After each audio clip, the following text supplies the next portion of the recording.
Hi, everybody. It's Tara Lake in Philadelphia. I hope that you are well. I wish you a happy 2023. How about that? It's a new year. I don't even remember the last time I posted a video. But I don't do this often. Nevertheless, I got like a huge, I was very much inspired to share this today.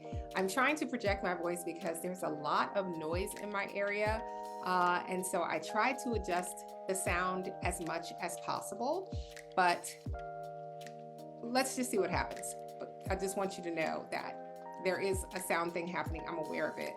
And I try to adjust for it. Okay. So I'm here with maybe an inspiration or a pep talk. It was just something that I felt an urge to share. And it reminds me a lot of the superhero video that I posted a while back. I don't know who got a chance to see that, but if you saw it, it was probably for you. This one too is a pep talk for whoever needs to hear it. Friends of mine who probably need to hear it, artists probably need to hear this, but it isn't just for artists. It's for anybody who has felt an urge to. I'll just start. But how y'all doing? Happy 2023. Love you. All that good stuff. I actually, you know me, I actually typed this up and printed it out. So I have it here. So if you see me looking down, it's because I'm reading. And I really probably need to read this pretty closely. So I will do that. So this is called God Nudges. God Nudges. All right. So God nudges. You were born for this time. God nudges. All right. So you have an assignment for this time. It's worth figuring out how to do this assignment. It doesn't matter who you are, you have an assignment. Okay. So I'm not a preacher, I'm not a minister or a theologian or anything like that. Y'all know that. I'm a teacher, I'm an artist. I am your random, really imperfectly regular, secular sister up the street. That is true. But y'all know I'm a church kid. I'm a PK. I'm a P everything. I'm every kind of preacher's relative. That is also true.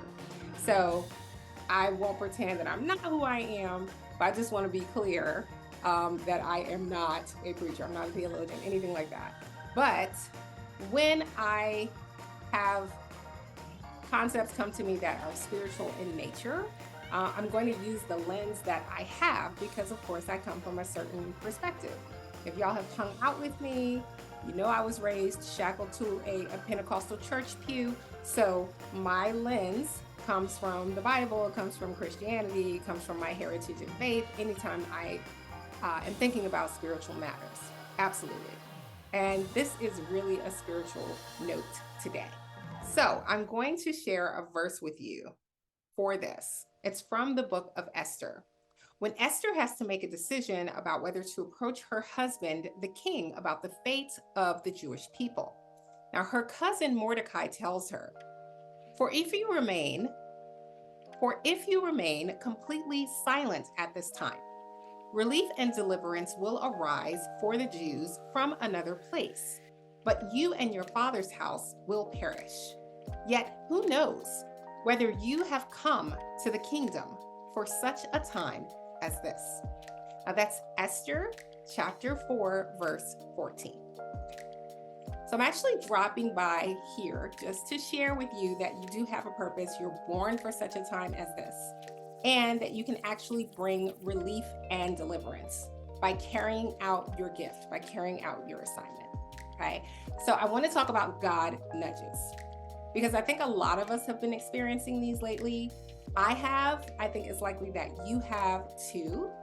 And these are like these oddly specific messages that have been coming from unlikely places, like media or radio commercials or your favorite podcast where the guest or the host seems to speak directly into your life. Like you don't have to go to church to have this moment anymore. Your podcast guy, he just dropped a whole word into your spirit, right? You were tuning in to learn about like investing or soccer or Bitcoin or something, and you just got a whole word specific to you. Okay. That's what I mean when I say God nudge. That's a God nudge. Okay. Or it's your oddly specific YouTube algorithm that is suggesting topics that you have not searched or spoken out loud or spoken to your phone or purchased a book about. You haven't gotten around to praying about it or journaling about it, but there it is in your algorithm. It's a God nudge. God nudge. Okay. Or like it's the oddly cinematic and troubling dreams you've been having for weeks or months or maybe a couple of years, and you don't have a TV. You don't watch Netflix or Hulu. You unplug your internet at night. You turn your phone data off at night. There's no explanation for the dreams or their clarity or their storylines and anything that you have thought about or considered, like at all, right? Sometimes you wake up, use the restroom, come back to bed, lay down, and wake up in the same dream. Who am I talking to? That's a God nudge. God nudge. Or you've had like unsettling or coincidental conversations with people, and you know these conversations are about your purpose, people you know, or complete strangers. God nudge. Go. Pattern. Okay, God nudge. Okay, or you notice people approaching or presenting themselves to you to do something that's in line with your gifts. And sometimes these people know what they're asking for. Sometimes they don't know what they're asking for. But for example, they might share a circumstance or tell a story, and it's clear that it's an assignment for you, like on the elevator or like at the drugstore, and you get like a little knowing. So maybe for you, it's like a chill or a warmth or a tingle or something like that. That's a God nudge. Okay. I got cut off for a minute. All right, this next one is a favorite. You wake up in the wee hours of the morning with an idea or a concept, like the entire idea or concept. And this information seems to be connected to a project or an assignment that is bigger than you alone, right? So it's something to be shared or done outside of the private sphere, or something that will develop you in a certain direction. So it's often in direct service or information sharing with others or for others, right? So it seems like a large concept. That's the best way I can describe it. God nudge. That's a God nudge. Straight up. So more about this.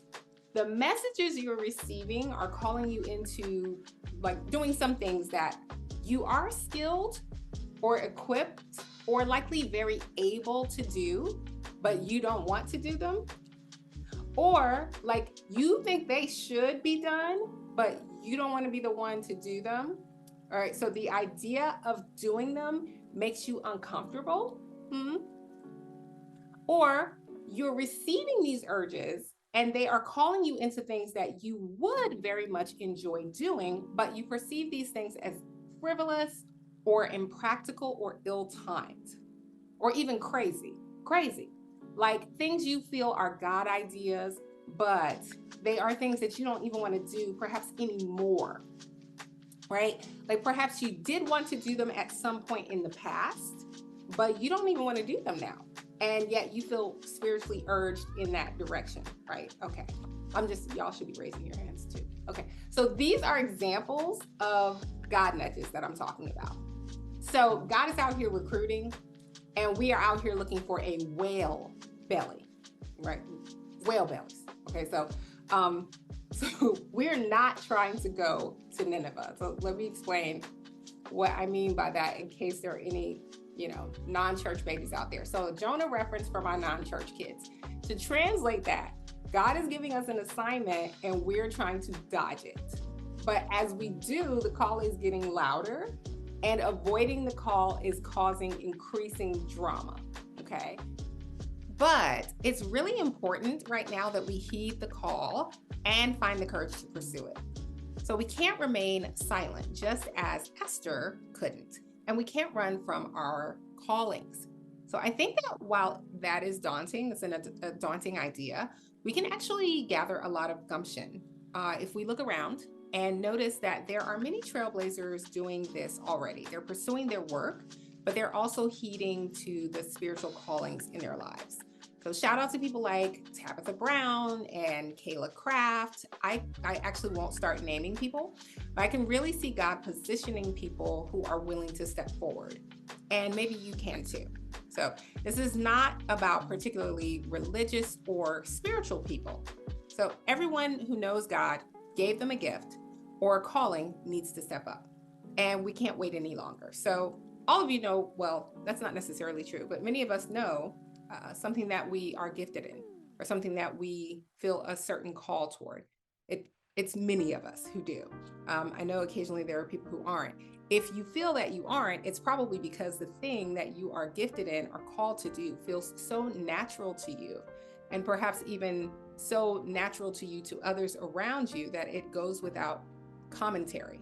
But that doesn't mean that it isn't there. It may be something that you are dismissing or that others take for granted and that even you take for granted. But nevertheless, it's still a gift, a gifting or a calling. Okay, now where am I? Okay, so I want to say this really gently, but these are actually really perilous times and the stakes are very high. And I think many of us notice it. I don't know how we could not. And I know that we all have different lenses from which to look at what's happening in the world around us. Like I said, mine is always going to be heavily spiritual, but even if you have perhaps a philosophical viewpoint, whatever your perspective might be, it's clear that this isn't a time for us to lean back. It's a time for us to lean in. We do have the power to change and save lives if we do our work. So many of us have actually been bruised by the circumstances of life, and we've been jaded by the worst examples of humanity, and often in our own families, even for many of us, or perhaps by people who we were entrusted to as children. But if you think back and remember the child who you were, it's probably easy to remember the passion that you had for a particular topic or a gift or activity or something that even if you've gotten very much off track, it's time to come back home to. Come back to your sense of God if need be, and pick up your sword. So that's what I'm urging us toward today. And it makes me think about a message in a lot of popular self-development and self-help work, which I absolutely love that world, but some of it has been really misleading. And this particular idea, I remember showing up in The Secret film and book like back in 2005, but I've heard it elsewhere since. So that idea is that even though we are born imbued with abundant creative power, we don't have a specific purpose. And that our purpose isn't necessarily something that we ought to do while we are here on the planet, but instead it's just anything that we might choose to pursue with our lives. Perhaps something that may make us, may bring us enjoyment, but may not necessarily be part of a purpose. But that's just not true. We do have a purpose. Each one of us has a purpose. We have an assignment, likely multiple assignments. And they may seem small or large in our own sights, but we are needed to carry them out, and we are needed to carry them out. So when we miss this, there is a significant loss in our own lives and in the lives of others. So thankfully, the work that we are attracted to is often, and I mean work that we're attracted to on a soul level, not just, on a material level, but on a soul level, is often tied to our purpose. And once we get moving on something with a sincere heart and pursue that, or, move toward finding our work, God has a way of using our momentum to get us right where He needs us to be. But I really do think that that's a pernicious teaching. And that it can be really dangerous, that we don't have any assignment. We could miss the fact that, yes, we're imbued with these creative powers. We're made in God's image, but not simply for the purpose of creating things that benefit ourselves personally, but to create greater good with the gifts and the qualities that God gave us to be like His hands and His feet on the planet, right? To literally carry out God's will. And there are still billions of us on the planet, but I promise every single one of us is here for a reason or for a purpose. Okay. All right, so I probably talked about this in the superhero video as well, but there are also like certain lies that prevent us from pursuing our work, especially in the United States and in the West. So I'll just talk about two. And as I said, I've probably talked about these before, but I'll say it again, okay? Because it's a pep talk, it needs to be heard more than once. But the first falsehood is that only certain people have a calling. And the second falsehood is that only certain people, like famous people, are allowed to operate in particular callings, specific callings that I'll mention. So the first idea that only certain people have a calling stems from this falsehood that only certain talents that have a particular status in the public sphere are callings. So if you're a doctor, perhaps a surgeon, a nurse, a teacher, a lawyer, a reverend, or sometimes a politician, many people may say that you have a calling. But if your calling is practiced on a smaller scale, say in the domestic sphere, or involves an area of work that few people have heard of or few people understand or practice anymore, like full-time parenting or sustainable farming, cooking, landscaping, investing, housing management, nonprofit work, tailoring, metalworking, we often don't acknowledge those callings. We don't tend to see those as callings, and we don't tend to acknowledge them. Even if it is that one thing that that person feels most passionate about doing or has always had a strong call or pull toward. And even if that person has already figured out how to serve others with that particular gift. And the second idea brings me around to this pep talk that I've had with many artist friends. And that is this falsehood that you have to be famous to operate in your calling if you are gifted in particular areas. So the arts is the major area for this misconception. Anything that deals with performing or creative arts, creating things, anything like that. So we have the idea that if an artist is not famous, then he or she must not be very good. And literally that they have to put down their gift altogether if they're not going to be famous. Like if you're a sculptor, and it's very unlikely that many people will purchase your sculptures, even though they're gorgeous, okay? And they tell stories and they bring beauty to their environment. You're not allowed to sculpt at all. You just can't. If you can't be one of the 3 famous sculptors in the world, like on the planet, you have to throw away your tools, find a practical job, and never sculpt again. So the same is true for like writers, musicians, singers, painters. You have to melt down your saxophone. I'm sorry, you can't play it anymore. You can't practice and perform before and after work and on lunch and on weekends. Are you crazy? Like, that's not allowed. When are you gonna watch TV? How are you gonna check Instagram? You can't do that. Sorry, no. So here's the thing though. So God sends artists out like he sends out doctors and nurses. We don't dismiss a nurse or a nurse practitioner because he or she isn't famous. That would be ridiculous. Like we don't say, well, she must not be a very good nurse because I've never heard of her. I don't know her name. We don't say, oh, she's such a talented nurse. It's a shame no one ever discovered her so she could be famous. It's too bad. She's a nurse, right? So she serves so many people within perhaps a 20-mile radius.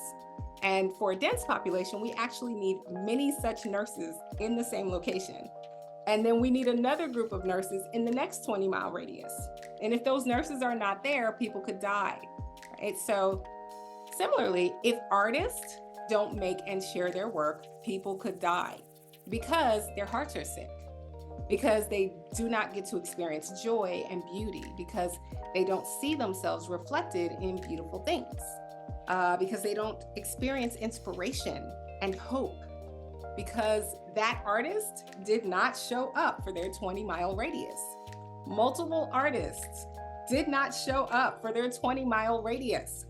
It's that serious, right? Because we artists didn't figure out how to feed ourselves and make a living and make art at the same time. And so we negatively impacted people's quality of life by not doing our jobs. So we are also saving our own lives when we do what we're supposed to do. We perish when we don't pursue our calling. So we suffer a death of the soul and of the heart in one way or the other, we cause ourselves an early death. So either literally or spiritually. So it's true that there are many cultural forces that are working to prevent us from figuring this out and pursuing this. Okay, so it's also true that there are families, there are friends, there are strangers who will not be kind to you if you choose to pursue your work, especially if your work is not considered practical or traditional. But we must do this because it's our calling, and our inability to do so is becoming increasingly problematic. Is having an increasingly negative effect on the society around us, because too many of us are silent, too many of us are quiet. And I'm not just speaking to artists now, I'm speaking to everybody who is not practicing their gift. So finally, some artists and some nurses will become famous or wealthy, but that's a byproduct for some. It is not the purpose of artistry or medicine, right? So many artists and creatives, especially today, will find that they can make a full-time living in their calling. But even if you never do, that work isn't any less important or necessary. Because no matter who you are on the planet, artist or not, God has a purpose for you, right? And we need you to carry that purpose out. And like I say, I keep referencing God. And a lot of times people think that that must mean something spiritual or religious. That may not be where your vocation is, but it nevertheless your work is still important on a spiritual level. So God doesn't only need preachers or priests or ministers to do his work. He needs you. So this next example is a bit of a pivot. When I got the nudge to do this video, the call of parenting came to mind. And there are many, many people called to parenting. You're just made to nurture and raise children and young people, and you're really good at it. And maybe you've already been blessed with children and you're already doing this work. Or maybe you have helped other people to raise their children. Or maybe you've decided that even though you have a serious urge and a call to parent, that it may not be in the cards for you. And perhaps you have picked up a pet or a plant to raise instead. But if you are still feeling tugged toward parenting or to parenting more children, you might be interested in recent statistics that say that over 113,000 children in America were seeking adoption in 2021. And that there are currently 400,000 children in the US foster care system. On top of that, there are 337,000 missing children right now in America, and about 700,000 kids between the ages of 13 and 17 years old who are experiencing homelessness on the streets in our country every year. So our country doesn't have enough foster or adoptive parents to address this need, and it's actually a crisis. And I won't say that. And certainly, we need more of the right people to stepping in to do this work. These numbers are absolutely tied to the crises of child exploitation, of sex trafficking, of youth incarceration. So many American kids face daily threats in their lives as well. The Washington Post recently reported, some of you may have seen it, that a child is shot every hour in the United States. So this is an example of how lives depend on our stepping into our calling. So we can see here how embracing the call to parenting is this gift that God, if this is the gift that God has given you, it can literally save children's lives. I'll say that again. We can see here via these numbers that embracing the call to parenting, if this is a gift that God has given you, that's your gift, you can literally save children's lives. So around the country, including here in my city of Philadelphia, there are children being housed daily in office buildings, in hotels, in detention centers, because there aren't enough foster parents to care for children in the system. And there aren't enough parents who are adopting children who are available for adoption, who may be in the foster care system now.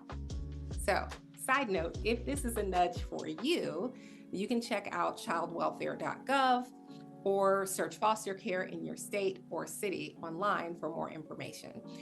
But I just want to lovingly urge all of us to heed and accept whatever God nudges are keeping us up at night.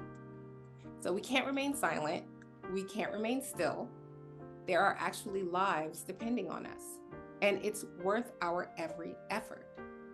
So we are here at this time for a reason. You are here at this time for a reason. We all are. So we can be relief and deliverance for our neighbors and for ourselves if we heed that call and that purpose. So I know this was long.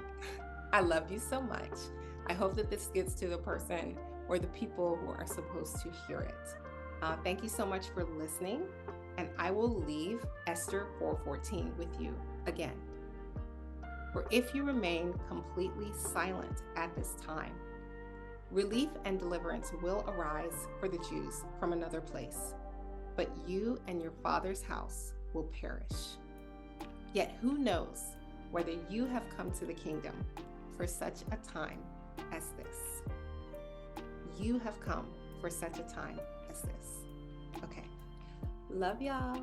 Bye.